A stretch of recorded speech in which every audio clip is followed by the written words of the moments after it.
এই তো Gixxer FI ABS নিল। নাম ট্রান্সফার করতে কত টাকা লাগে? তার মানে 1-1.5 ঘন্টার মধ্যেই আমরা নাম ট্রান্সফারটা করে ফেলবো। ভোটার আইডি কার্ডের ফটোকপি লাগবে, আর হচ্ছে দালাল ব্যতীত আপনারা যখন একাই কাজ করবেন তখন মাস্ট বি আপনাকে সময় নিয়ে আসতে হবে। আর এখন দালালের কোনো উপদ্রব দেখলাম না, আমাদের কাজটা খুব একটা বেশি সময় লাগেনি। 12টার সময় আমরা লাইনে দাঁড়াইছি, এখন বাজে কত 1:30টায় আমাদের কাজ হয়েছে। 2টার সময় বলছে যে পেপারসটা দিয়ে দিবে, মানে যেটা অস্থায়ী পেপার সেটা। তার মানে 1-1.5 ঘন্টার মধ্যেই আমরা নাম ট্রান্সফারটা করে ফেললাম।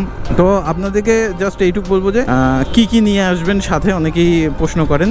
ড্রাইভিং লাইসেন্সের ফটোকপি লাগবে, মানে আপনি যদি কিনেন আপনার 2 কপি ছবি লাগবে, আর হচ্ছে আপনার ভোটার আইডি কার্ডের ফটোকপি লাগবে। এই 3টা জিনিস হচ্ছে আপনি যদি কিনেন।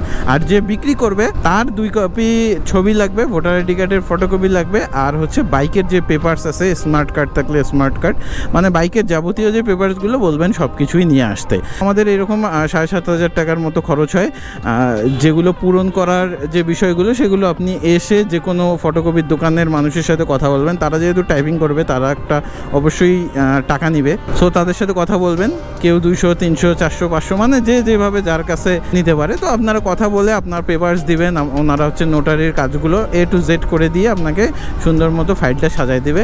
ফাইলটা সাজায় দিলে এই যে এইভাবে এইখানে, মানে যে আমি উত্তরার বলতেছি, যে কোনো বিআরটিএতে যখন ম্যাজিস্ট্রেট এসে চেক দেয় ওই লাইনের যে কোনো এক জায়গায় গিয়ে সুন্দর মতো বাইকটা প্লেস করবেন, করে অপেক্ষা করবেন। তখন আসবে, তখন আপনি তাকে দেখাবেন, মানে ম্যাজিস্ট্রেট যখন আসবে তখন পেপারসগুলো সুন্দর মতো দেখাবেন।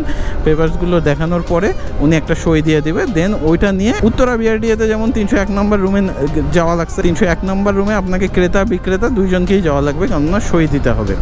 সই দিয়ে যে বিক্রি করলো তার কাজ শেষ।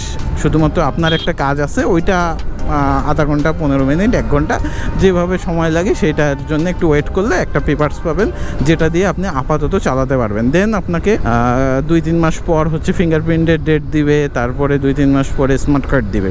মানে ইজি প্রসেস একটা, জাস্ট কি হাফ বেলা সময় লাগে। যদি সকাল সকাল আসেন তাহলে হাফ বেলা লাগবে, আর যদি একটু লেটে আসেন তাহলে হয়তো বা যে এরকম 3টা-4টা বাজবে। এটা বিআরটিএ ভেদে আর কি কাজ হয়। বর্তমানে দালাল একদমই নেই, আমি কোনো মানে দালাল মালাল কিচ্ছু দেখি নাই। সো আপনারা যারা কাজগুলো করতে চান, যারা পারেন ইজিলি, মানে নিজে থেকে সব নিজে করবেন ভাই। একটু সময় লাগবে বাট শিখতে পারবেন অনেক কিছু, যে আসলে কোথায় কত টাকা লাগে, ট্যাক্স টোকেনের কোনো ভেজাল আছে কিনা, সব কিছু আপনি নিজে করতে পারবেন।